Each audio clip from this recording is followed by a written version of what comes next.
په کابل کې د سولې عالي شورا د پخواني مشر برهان الدین رباني د تلین په مراسمو کې نږدې د ډیریو سیاستوالو او چارواکو خبرې له طالبانو سره د سولې پر خبرو راڅرخېدې. ډیریو یې له طالبانو د سملاسي اوربند غوښتنه کوله. هغه غوښتنه چې طالبانو تر دې دمه نه ده منلې. د افغان ولسمشر محمد اشرف غني لومړی مرستیال امرالله صالح بیا په دې ټینګار کوي هیڅ باعزته افغان نشته چې د داسې سولې مخالفت وکړي په کوم کې چې د افغانانو هویت او عزت خوندي وي.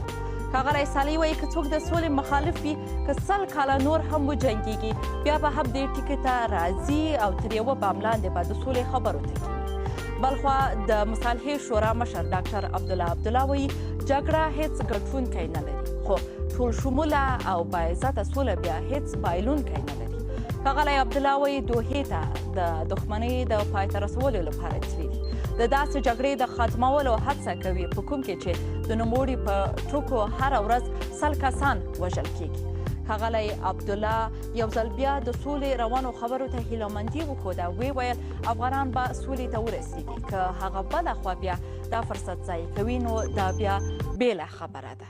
ښاغلی عبدالله وایي که څوک داسې فکر کوي چې بیا به د جګړې د دوام فرصت برابریږي نو دا لویه تېروتنه ده.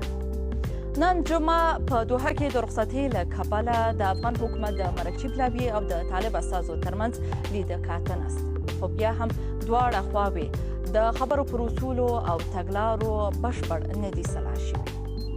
شازیه حیا، کابل.